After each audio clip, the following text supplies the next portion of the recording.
Now's the time to get the VIP Express upgrade.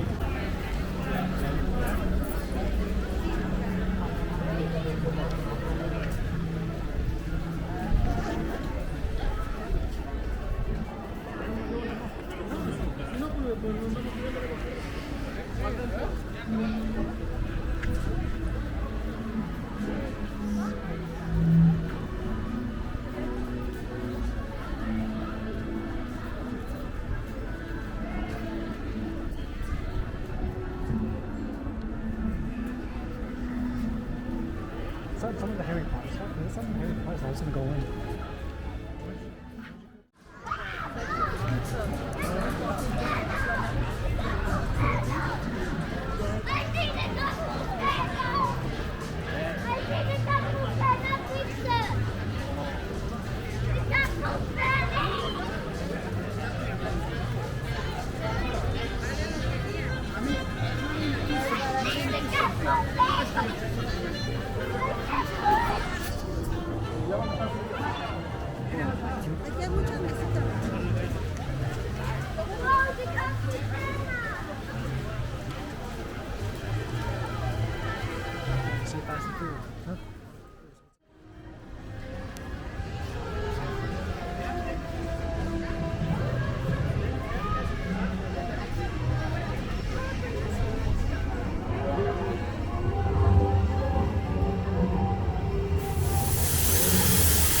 We're in the Harry Potter thing, that's why. Oh, okay, okay.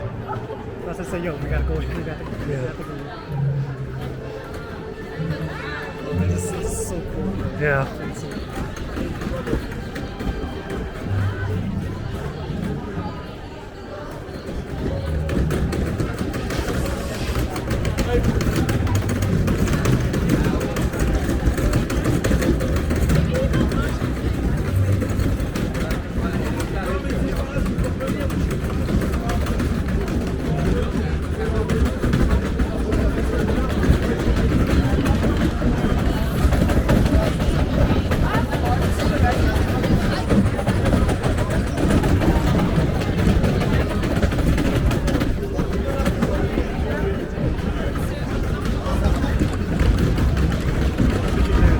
This is where you want to take the picture. Oh, here?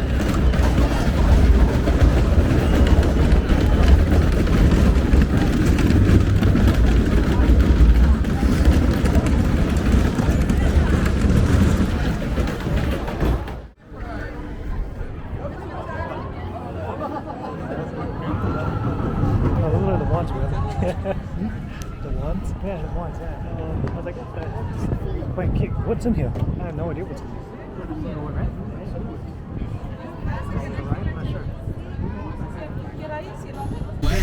And finally, for your safety and those around you, please do not be selfie sticks while on board the tram. Alright, folks, with all that out of the way, we are currently traveling down the Universal timeline. The posters that you see at the right-hand side of the tram, they represent just some of the thousands of films that Universal Pictures has produced over the years. Universal City was founded back in 1915 thanks to Carl Laemmle, and we are a real functioning city. So that fire station to the right-hand side of the tram, that's not a set. Those are not actors inside. That is a real functioning fire station. addition, we have our own police substation, we have our own Zipco. Really, the only thing they're missing for the most part is, well, people. We don't have people living around the studio a lot, of course. That's because we're in the business of making films, television shows, commercials, music videos, all those things that you see on the big and small screen. Well, hey, they might be made right here at Universal Studios. Now, for the first part of our tour, we are going to be visiting the front lot. Now, the front lot contains all aspects of film production. There are multiple phases of the production process as well. There's the pre-production phase where they select what script they're going to film, who they're going to cast in the lead role, what it's going to look like overall. Then filming commences. The best way to describe it, phrase you've probably heard before, lights, camera, action! And then the post-production phases when they stitch all those scenes together, maybe add in some sound effects, or musical scores, and digital effects as well, and then they'll release it on the big or small screen. Now, coming up on the left-hand side of the tram, one of the first things you are going to notice are these large buildings that we call sound stages. Now, here at Universal, we love using sound stages. First off, that's because they are 98% soundproof. With construction often happening a lot, and trucks constantly driving by for the most part, we won't hear any of that inside the sound stages. In addition, they are controlled environments. Sometimes we have only one, maybe two opportunities if we're lucky to film something. We don't want any exterior factors like weather or other people potentially ruining a take. And one of the great things about the sound stage is, well, you can build whatever you want inside them. The tiniest office cubicles to the largest of mansions. Now, speaking of mansions, the left-hand side of the tram right now, we're passing stages 7 and 8. Those sound stages have such a set, such a mansion. That's because they belong to the TV series Bel-Air. It is a dramatic retelling of the hit 90s sitcom The Fresh Prince of Bel-Air. Here to tell a little bit more about it are two of its stars, Jabari Banks and Ollie Soliton. Also, what is you put egg on the cheese? You put cheese on the eggs or on the cheese and it's right. Whoa, how many seats do you think are in there? No, it's gotta be a lot. Yeah. We could probably fit the whole Bel-Air cast and crew. No, we gotta get one of these for me. For sure. You're lucky for y'all. The Banks Family Mansion lives right here on the Universal lot. Right. Some of Bel-Air's most pivotal scenes have been filmed right here. George, what have been your most memorable moments? Come on, man, there's so many to choose from. You know, I love the foyer set when Will first enters, and at that moment, his life changes forever. What about you? Well, the Bel-Air Academy gym set is here too, and I remember you having to sit in that cold ice bath for hours. Yeah, I remember. I still can't feel my toes. No, but seriously, my favorite part of this lot is the talented crew who put it all together. Hair, wardrobe, makeup, set design, props, and transportation. Yes, you know, transport's the best. Yeah, city's last for us to play with. Actually, speaking of, we're gonna get a ride like this. You better go talk to Transfer now and let this be. Yes.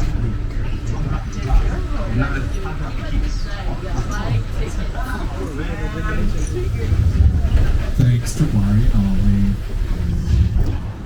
Now, NBC Universal's television history goes back over 80 years, with the transmission of the opening day ceremonies of the 1939 New York World's Fair, marking our first broadcast.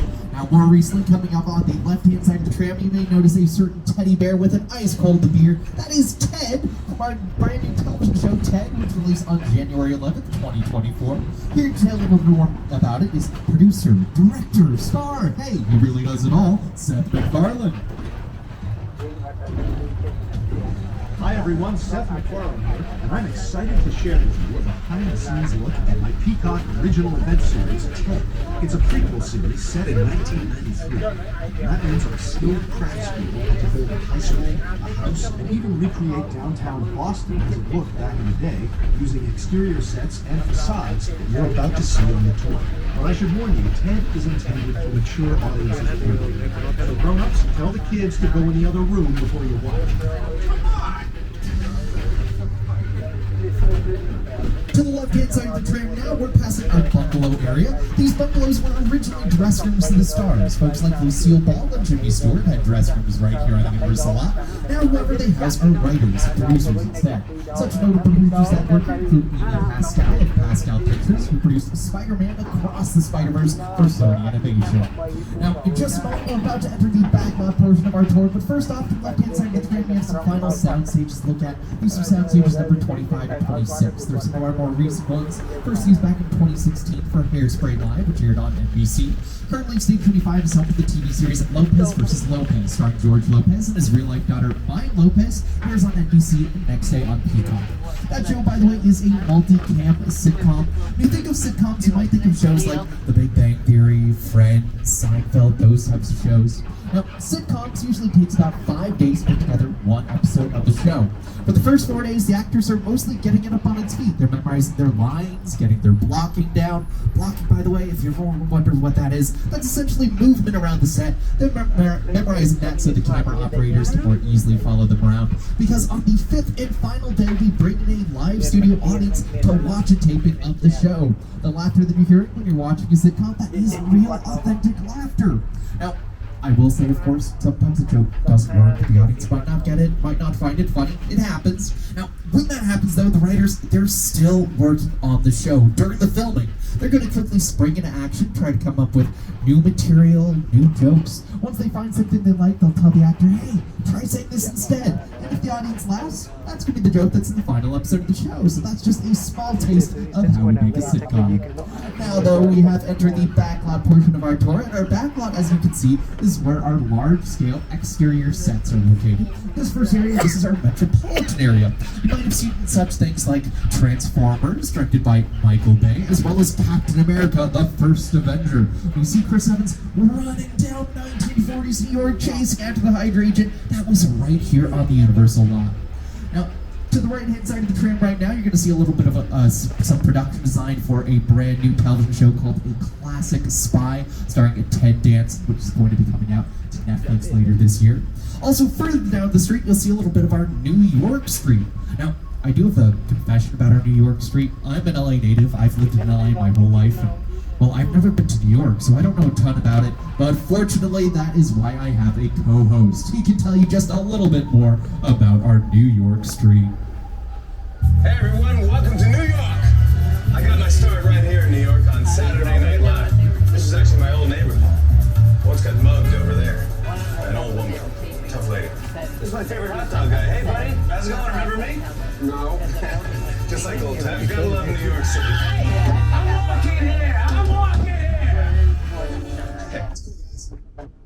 I was just walking there.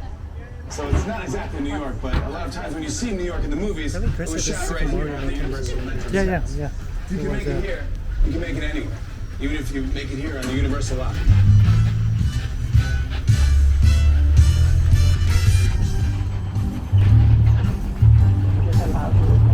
Now at this point, folks, we have left the concrete jungles behind and we are now headed to the jungles of Skull Island. From director Peter Jackson, I am talking about the 2005 film King Kong. It's the original King Kong that made me want to direct movies. I saw that movie on TV when I was about 8 or 9 years old, and I wanted to become a filmmaker. I like films that just take you away from your real life and sweep you up an adventure. Kong literally does that. I mean, you're on board the ship, you're sailing to a lost island, you're encountering monsters and creatures from, prehistoric times. So I was thrilled when Universal invited me back to Skull Island, and it's great to have you along for the ride. Now we have created this 3D experience. You're going to have your glasses ready. Don't put them on yet, but just have them in your hand because we're about to return to Skull Island.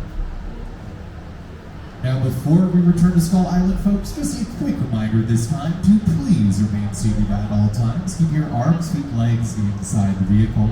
In addition, I always personally suggest if you are carrying any belongings with you, hold on to them tight, as visiting Skull Island, well, sometimes it can be a little bit of a bumpy ride. Now, in the meantime, here's just a little bit more about King Kong, once again from director Peter Jackson.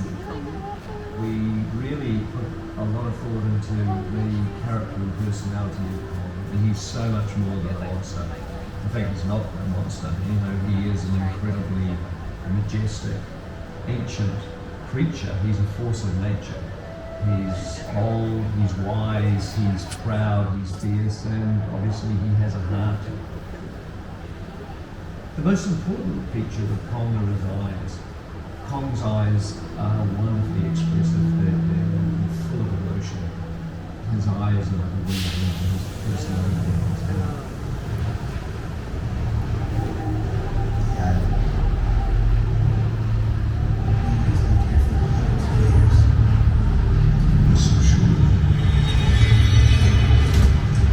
I'm surprised maybe you don't even have original download. I know.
These vehicles are made out of foam, rubber, and fiberglass, and there are no engines built inside them either, because of course in the world of Flintstones, everything is done with the foot power. And then from Jurassic World, we have one of the gyrospheres. For those of you who've seen Jurassic World, you might be wondering, wait, did the gyrosphere have glass surrounding it? After all, they do want to keep all guests safe from the dinosaurs. Well, the glass was added in post-production using digital effects that they had physically installed glass for it and might distort the images of the close-ups that they needed of the actors.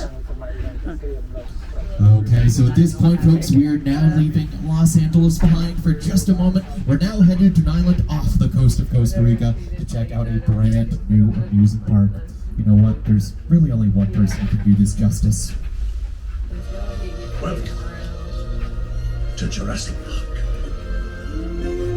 That is correct. We're about to see some of the picture cars and props used in the original Jurassic Park trilogy. The first two directed by Steven Spielberg, and he produced all three of them as well.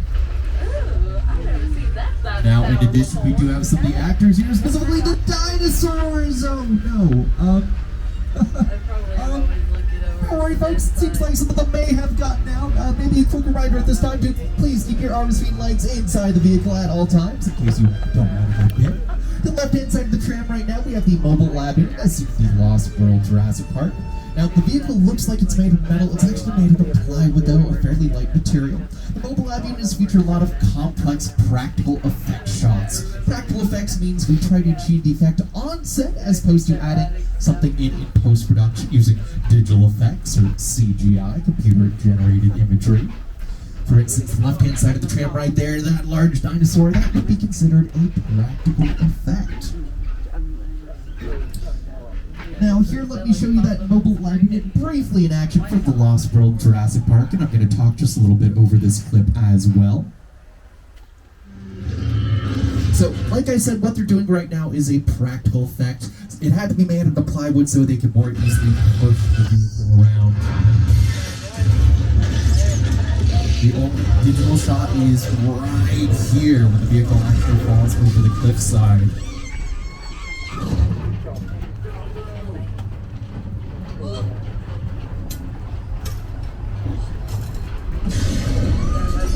Now, believe it or not, that part of the cliffside right there we drove by very early on in our studio tour. That's actually one of our parking structures in the front lot. When production designers, art directors, set decorators all work in conjunction, they can't really take an ordinary building like that and transform it into something extraordinary. Really transport it to an entirely new part of the world. Which, speaking of, here now we are in our old Expo set. Our old Mexico set has been used for such things like one of Lady Gaga's music videos. Specifically, it was used for Judas. Oh, folks, looks like we have a storm incoming. We say the filter is purely for dramatic effect. Normally, we don't add sound effects in until post-production. And of course, that strobe lighting that you occasionally see, that's the creepy effect of the lightning card. There's the rain. No fancy technology involved. The rain is just coming out of sprinklers. Gravity's doing most of the heavy lifting. Or heavy falling, I would say. Now, one thing you might notice, especially if you're trying to take photos right now, it's very difficult to capture rain on camera. What we're going to do is we place backlighting all over the place just to make it pop a little bit more over the camera. Boy, this is a heavy storm. I hope this doesn't come into a... Oh no, do not look out. Looks like we have a flash flood.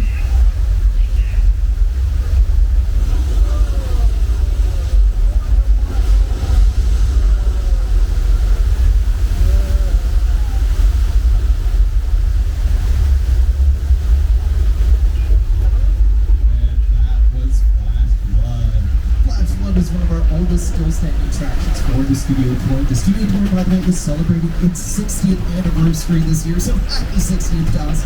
Our celebration really kicks off April 26th, and we hope to come back soon.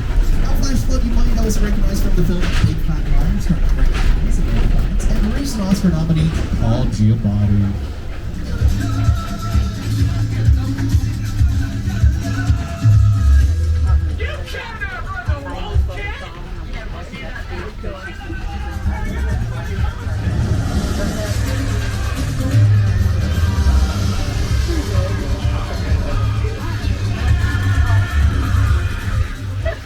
Now at this point we have left our old Mexico set behind and welcome to the Wild West. Specifically, welcome to Six Points. The reason why we call this area Six Points, back during the silent era of filmmaking, the street had 6 different roads connected to it. And every road, much like this one, had its own bank, its own saloon, its own jail, all the filming locations that you would really need to make a Western. So they were actually able to film 6 different Westerns here simultaneously. Since it was the silent era, they didn't have to worry about sound bleeding over to other productions. Now, in addition, these streets were also seen in Quentin Tarantino's Once Upon a Time in Hollywood. That film starred Leonardo DiCaprio, Margot Robbie, and Brad Pitt. Brad Pitt, in fact, won an Academy Award for Best Supporting Actor for his work in that role. This is where Leonardo DiCaprio playing Rick Dalton was dropped off to set. Of course, very upset with the way his career is going. Fortunately, he did have a young Julia Butters comfort him. After all, he had that one phenomenal tape with actor Timothy Olyphant. He said to undergo more dramatic transformations sometimes as well. This is also 1800s Australia for the film Saving Mr. Banks. Those sequences starred Colin Farrell in the lead role. Coming up on the left-hand side of the tram now, though, you're going to see some of our newest sound stages. Now, stages 30 and 31 in particular are where they're currently working on season 25 of The Voice. Joining us this season is Reba McEntire, Chance the Rapper, John Legend. So keep checking out on NBC and next day on Peacock. Also, on the left-hand side of the tram, looking very picturesque this time of the day, we have our Park Lake. Now, that lake right there is more than just a show. We really use everything on the studio lot for filming. That lake is no exception. It was used for our classic musical Showboat, as well as back in 1954, it was home to one of our Universal monsters, specifically, yes, the creature from the Black Lagoon broke those waters. Now, while we're celebrating our 60th, the creature from the Black Lagoon is celebrating its 70th anniversary since it was last released. Now, we here at Universal, we love our monsters. They make up a huge part of our history dating back from the 1920s all the way to the late 1950s, with a lot of retellings, revitalizations of the franchise over the years. This next backlot, that's the set that we're visiting, our Little Europe set, has been home to many of those monsters over the years. So, as we're driving through, I want you to picture Boris Karloff's Frankenstein, Bela Lugosi's Dracula, both prowling the streets. Now, in addition to Celsius as before Royal for Pirates of the Caribbean, Curse of the Black Pearl, we see Captain Jack Sparrow escaping from the authorities. He ducks behind a statue, then faithfully enters Will Turner's blacksmith shop. That was your internet sense as well. And in addition, if I have any television comedy fans on board, all I really say is welcome to the good place. You, Oliver Shellstrom, are the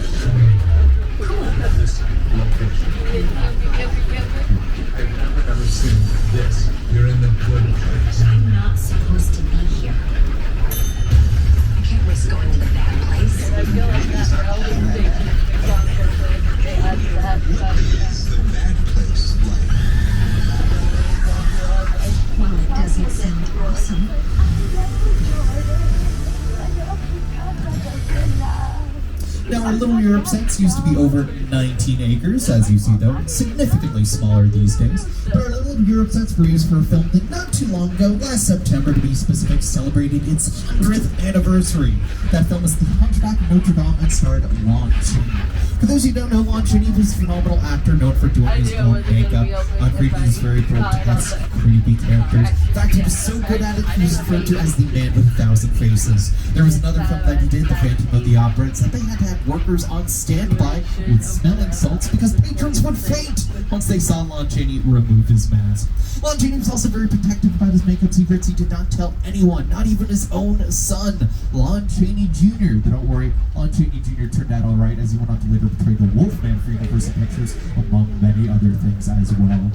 Now at this time, folks, very quickly, I would like to let everyone know that we're now approximately halfway through our tour. So just as a quick reminder, please stay seated during the entire tour. The studio is private property. If you drop your phone or just can't wait to use the restroom, pull the red cord to get my attention and I will be back to assist you. But please do remain seated on the tram at all times. Now to the right-hand side of the tram, you can see a little bit more of our western town. This area in particular is known as Denver Street. Now, when you think of westerns, of course, one thing you might think of is a good old western brawl in a saloon. Now, to actually film those sequences, it takes a lot of work, a lot of choreography, just to make sure that everything turns out right. When it comes to using props as well, they typically switch out regular, everyday items for something slightly different as well. So if you see a glass bottle being smashed, it's not real glass, it's what we call sugar glass, and like the name sounds, it is made out of sugar. When it comes to something heavier like a wooden chair, that's going to be balsa. Now, you know what? I think it's the perfect time to visit the beach right now. And what better beach to visit than Anthony Island from Steven Spielberg's Jaws? Now, I know what you're thinking, but if you look to the right-hand side of the tram, don't worry, they have caught the shark! Security right now is doing final preparations before they reopen the beach to the public. We might have the chance to head on out there, dip our toes in the water. Uh-oh. Oh no, folks, I'm getting word there is a shark in the water! There is a shark in the water!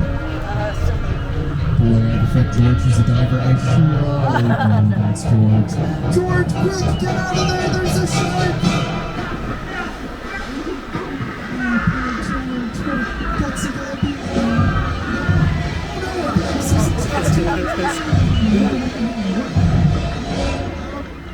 For everyone's safety, perfect, Nathan. We're right behind you. Yeah, let's move the train forward behind this pier. There's that arrow full of paint that'll hopefully distract the shark. And see the bait, and the hold off with it. We might be in trouble, folks. Oh, we actually feel the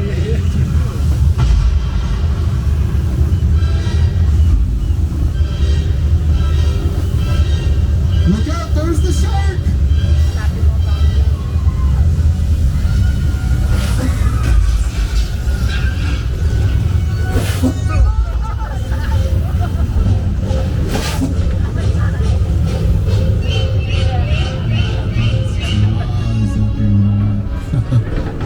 Our shark, by the way, is named Bruce. He's named after the original mechanical shark from the film Jaws, who was in turn named Bruce after Steven Spielberg's attorney. If you look back right now, though, our shark is very talented. It's the only great white shark in the world that I personally know that can do a backstroke. What can I say? He's professional. He's preparing for his next take. Good job, Bruce.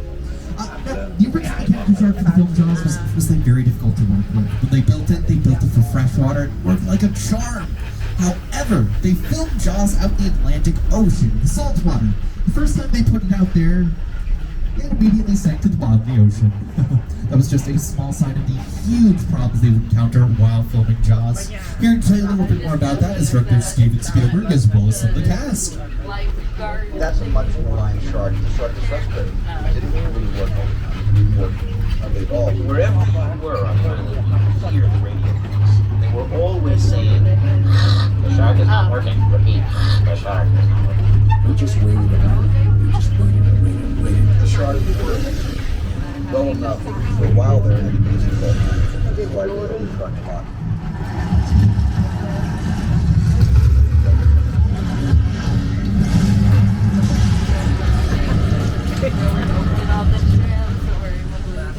To the right-hand side of the tram now, you're going to see our chicken Ranch. Our chicken ranch was used for a season 1 episode of the television show Quantum Leap. It stars Raymond Lee and Ernie Hudson. Specifically during their Halloween episode, an exorcism was supposed to take place inside that set. That location, by the way, is what we call a practical set. We can use both the exterior and the interior for filming if we want to. That's not always the case. Like right behind our chicken ranch, you can see what we call a facade. Yes, sometimes we do just build the front of the building. That's it, nothing more to it. If we need an interior for that building, that will be located inside one of our sound stages instead. Now, though, we are turning onto our Colonial Street. Colonial Street, I like to think of as anywhere USA, because we really can transform this into any suburban neighborhood that we might need for filming. Now, this is a part of a Massachusetts neighborhood not too long ago for that TED television show I was talking about at the very beginning of our tour. And to the right-hand side of the tram right now, that light blue house is Ted's house. And here you can briefly see a clip of it in action. Take a look. Let the festivities begin. How many we got? Well, let's see. We got 20 cartons. Fantastic. Do you think we're getting too old for this? Oh, come on, Johnny, we're doing a public service here. If a kid leaves the house in a less than stellar Halloween costume, he's got to get the bad news before he makes a fool of himself all over town. Risk some miracles. Now, in addition, you might recognize our Colonial Street. For those of you who watched the Super Bowl not too long ago, specifically during the commercials, Beyonce's Verizon commercial, which co-starred Tony Hale as well. This is where Beyonce repeatedly kept on trying to break the internet. Now, for about 8 years or so, though, this street was best known as being Wisteria Lane for ABC's Desperate Housewives. I do occasionally get asked, why use a backlot set? Why not use just a real suburban neighborhood? Well, if you think of Desperate Housewives, over the course of their run, they had a plane crash, they had a fire burn down one of their homes, they had a tornado go through their neighborhood, things that are really difficult to achieve to recreate at a real-world location. The best reason to run at a backlot set like this is to have a controlled environment so our production designers, our directors can really transform this into whatever they need it to be. Now, coming up on the left-hand side of the tram, by the way, the 3 homes that make up the front part of our Colonial Street, used for one of my favorite things. I always have to mention it. Smash Mouth's All-Stars music video back in the 90s. Phenomenal stuff. Here's some other examples of things that I filmed on our Colonial Street over the years.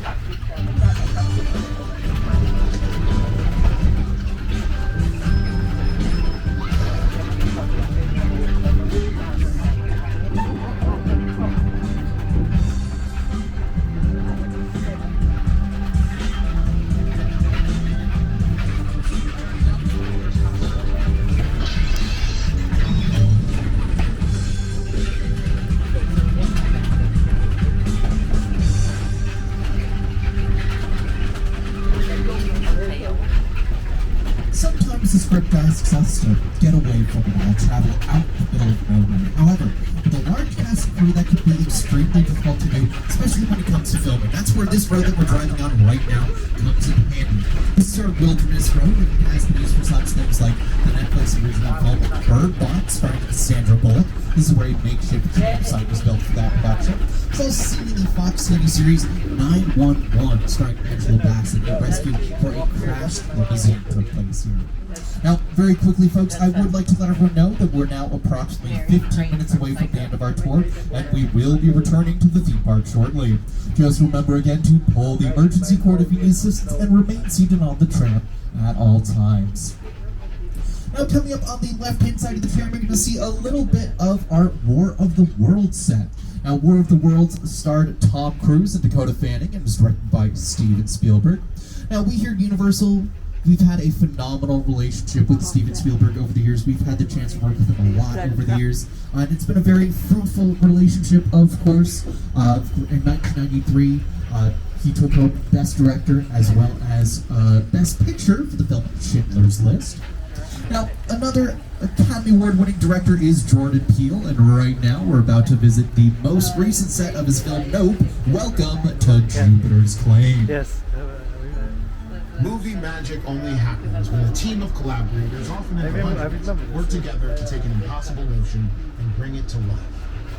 This is Jupiter's Claim, a nostalgic, small-time Southern California amusement park owned by former child star Ricky Juke Park.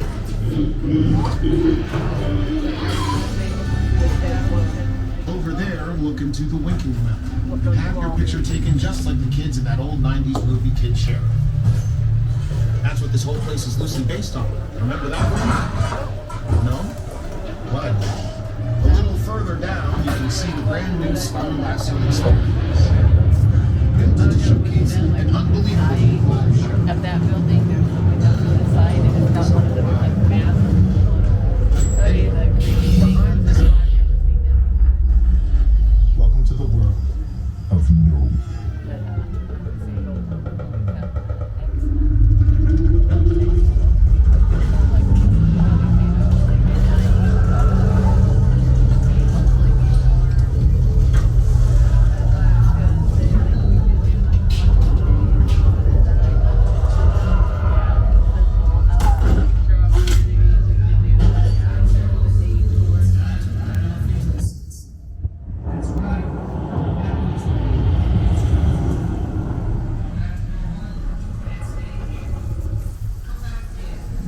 You know what? Let's take Stephen Young's advice and get out.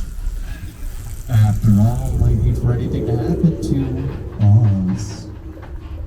And nope, that's all I got. No? Now at this point, folks, we have talked a lot about the filmmaking process, about a lot of great films and television shows that you've never seen before. Hopefully after today, check out for yourselves. Now though, we're about to step inside the movies. Here's the setup. One of you has seen something that you should not have, and because of it, we're all now on the run from Owen Shaw. Fortunately, Sullivan Trucker Pit is a great place to do Universal Studio Tour.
think it's mostly just roads. Yeah.